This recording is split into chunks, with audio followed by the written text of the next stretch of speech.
Welcome to the Be She podcast. Be seen, be heard, and be empowered. I am so excited to be with you today. This podcast has been, it's been on my heart for a while now, and I'm so excited to see it coming to life and to be able to bring it out to all of you. Today is the very first episode, which I am over the moon about. And so today I really want to just talk about what it is to be seen, be heard, share a little bit about my story and on this journey, and also share a little bit about myself for those of you who don't know me. I'm really excited to connect with all of you. And also I want to share with you what you can expect on this journey with this podcast. So let's dive in. First, I want to share my mission for this podcast, which is I call it Be Seen, Be Heard, Be Empowered. And we use the Be She as a way of sharing that because one is my journey in this process. And two, I really want to empower women to be seen in all areas of their lives, to inspire and empower you to be seen in all areas of your lives, because we're multifaceted. We're multidimensional beings. We don't just focus on one thing. We're juggling many balls in the air at one time. So I want you to feel empowered to be seen and heard in all areas of your life so you can create the life you've always wanted, always desired for you, your family, and your businesses. So that is my goal. That is my mission. And that's what inspires me and lights me up every day. So my name is Heidi Schock, and I started my I'm a business strategy coach. And I started my journey over 5 years ago when I was getting a divorce. So that's one of the dots that connected me and to get to where I am today. And we're going to talk about connecting the dots as we move forward, because it's a quote that I heard a couple years ago, and it's really, really inspires me every day. And we'll get into that as we move forward. But so 5 years ago, I started my journey as a coach. What didn't start off as a business strategy coach because I was just starting a brand new business. I didn't know all the things about that. So how I found it was I was online. I was around going through Facebook, and I was going through divorce, and I didn't know what I was going to do. I felt really, really lost and confused on my next steps. I was a stay-at-home mom. I worked for a nonprofit, but didn't bring in enough money to support us with that. So I needed to find something else. And my main why, my goal was to be home with my children. They were very young at the time. My daughter's now 14 and my son is now 12. And I was a stay-at-home mom before. I was always available to be there for them in their school activities, their after-school activities, and home when they were home. And I didn't want that to change. So I decided this was the best route for me to take in order to make that happen. And I found a coach online, and their strategy was do what you know. Well, before I got married, I was a personal trainer. So I knew health and wellness, and I knew sales. I had been in radio sales. I had been in event sales. And so I was like, okay, well, this fits sales. And it also fits my health and wellness background with personal training. So I went into health and wellness coaching. And let me tell you, when you're out of this space for a while, everything can shift pretty fast. So everything was very niched down compared to what it was when I was doing it. So I quickly found that I really didn't like it. I really didn't enjoy it. So I was doing a lot of work on myself, going through some transformations, and I was helping some friends move through theirs as well. So what I decided to do is I really loved personal development. I really loved transformation. That's what lit me up. So I moved into transformational coaching, and I worked with some clients, and we started manifesting all the things that they wanted to. We set deadlines, we set goals, and they were happening. They were accomplishing them. And as they were moving through their goal setting, their planning, their manifesting, they all started moving toward wanting to build a business. So, and they wanted to work with me. So I moved into business strategy and kept the mindset work. So business strategy and mindset coaching. And that's how I developed my coaching business. However, let's rewind back to when I first started coaching. Can I tell you, I thought, oh, this is going to be so easy. This is going to be so easy, right? However, I forgot a key important I didn't realize a key component when I started coaching. And that was, you need to be seen. You need to be heard. And can I just tell you, that paralyzed me. paralyzed me.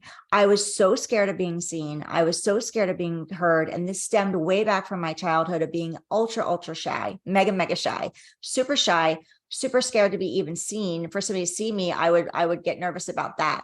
So in the coaching program that had shared with you originally, I was challenged by one of the members. This was a private group, private Facebook group. So it wasn't open to outsiders. It was a safe space. And she challenged me. She said, I have a challenge for you. Will you accept? And I accepted, not knowing what it was. And she said, I want you to go live in the Facebook group and share. And she gave me the title, and it was Breaking Down for My Breakthrough, or My Breakdown to My Breakthrough. And what a perfect title that was. She was on the other side of the pond. So she was in England. And I'm forever grateful to this angel human, because it was so scary. And she said, it's really late here for me. I need to go to bed, but I want to support you. So you have to go now. You have to do it now. So I jumped in the Facebook group and I went live. And when I tell you that my heart was pounding, I was sweating. And not only that, I was bawling my eyes out. I was crying so hard to where I was like almost hyperventilating. And I did my live stream. She was there to support me. Other people came on to support me as well. And I developed the worst headache, excruciating migraine of a headache. So after that was over, I was all puffy and I had to go to bed. I couldn't take the pain in my head from being that emotional. It was one of the scariest things I've ever done. And I know that may sound silly and crazy to many people, but going live and being seen and having to speak and share a message was super debilitating, super paralyzing, and way scary.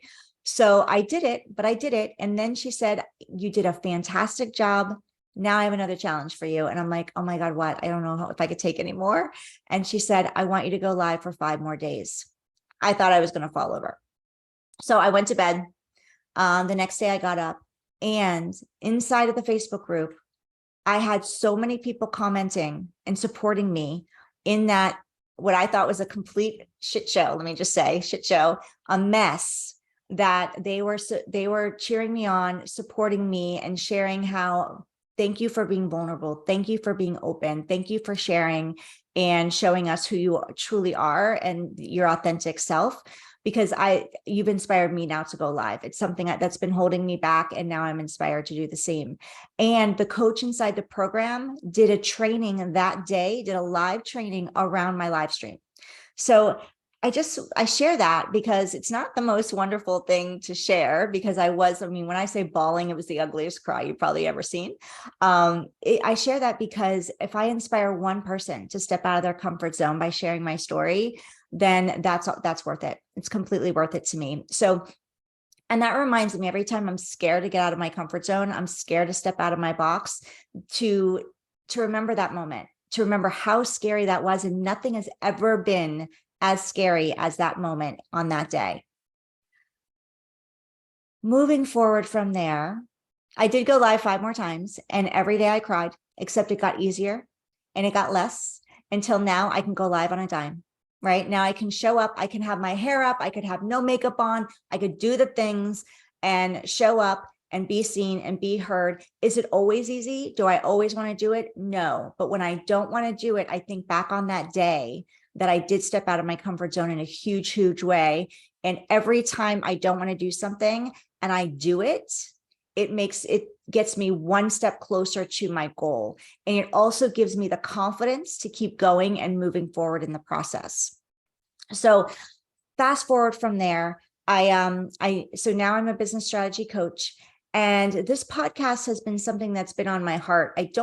I normally don't help people with, being visible, being seen is part of the business strategy. However, this was the subject that really just came to me to focus on, because I know it affects many women in many areas of our lives. So in this podcast, I want to share all things about about the woman. I want to talk into relationships. I'm going to be bringing experts in around intimacy and sex and relationship and vulnerability. We're going to be talking about self-care, how important that is, because filling your cup first allows you, and overflowing that cup, not just filling it. Don't stop at the brim. Allow it to overflow so you can fill other people's cups in the process without your cup ever getting empty. because we're always going. We're juggling children for many of us. We're juggling spouses in our relationship. We're juggling our job, career, or business, right? And it's really important that we take the time to put ourselves first. Put that mask on, as they say in the air, on the air, every time you get on an airplane, put that oxygen mask on first. So then you can show up properly and authentically and with energy, the right energy for for your loved ones and the people in your life. So we're going to talk about all those things. We're going to also talk about health and wellness, because it's super important that you're taking care of your body, but not just your body, also your mental health. So we're talking into all things around being seen and being heard. It's important that if you have something going on in your health, that you speak up. You're seen, you're heard to your doctor, to your care providers, right? In your relationship with your spouse or your significant other, or any of even your friendships, that you're seen and you're heard and you're valued and you're showing up as you, and that they love you unconditionally, right? You're getting, and the way we can be loved unconditionally is by showing people our true selves, our true authentic selves. That allows people, that gives other people the gift of being able to love us unconditionally. So these are the things I want to bring throughout this journey on this podcast. If you have any topics that you want to hear around being seen, being heard, and being empowered, please share them with me. Send a message. Let me know, because I want to hear from you. This is a thing that I want it to a space where I want your voice to be heard. I want you to be seen, and and to empower you to do so, and to inspire you to do so. And if you know of anybody that this podcast would support, please share it. Let them know. I always say, we're not out. Women should be working together, not separate, right? There's a lot of too much competition out there. We don't need to be competing against each other. We should be raising each other up and supporting each other, because we're better together. That's one of my mottos, is we're better together. So go share this if you feel called to. If you know of other women that could be supported with this, you can listen together. That's a great way of building community and relationship. So my promises to you is to show up for you. I'm not always going to show up perfect. Most of the time I won't. It'll be imperfectly perfect. It will get messy. In some of these episodes, you're going to see, we're going to get real. We're going to get raw. We're going to get vulnerable. We're going to talk about what's going on. I've heard from many coaches that you don't talk about your mess, right? Your mess is your message, but you don't talk about the mess when you're in it. Because if you talk about the mess when you're in it and it's raw, people aren't going to see that you've moved through it. I don't 100% agree with that. I want to, because I do get messy in some of these episodes. I will get messy. It's going to happen because life happens, right? Life happens. Life throws us curveballs, and we can't always show up put together. Sometimes we're going to get emotional. We're going to get raw, and that's okay. And I want to empower you to do that in all areas of your life. If you're having one of those days, if something happened that you feel like the rug got pulled out from under you, or you were blindsided, or, you're just feeling like, what, it's too much. It's just too much today. Then I want you to know that you're not alone. You're not alone. We all go through it from time to time. And when you're going through it, I want to be here to support you. And I want you to have a community that that you can go to support you. And when I'm going through it, I hope I have the same. I know I have the same, because I know I have my people. I have my tribe, and those are the people that I feel safe with, that I can get emotional with. I can lose it. I can cry. I could have that ugly cry, and know that I'm still supported and loved. And I want you to feel the same. So thank you so much for joining me on this journey. I hope you'll subscribe. I hope you'll download the episodes, and I hope they resonate with you. And if I can help you in any way, support you in any way, please reach out and let me know. Sending you lots of love, and inspiring you and empowering you to be seen and heard in all areas of your life, so you can create that life that you've always wanted, that you've always desired for you, your family, your loved ones, and your business.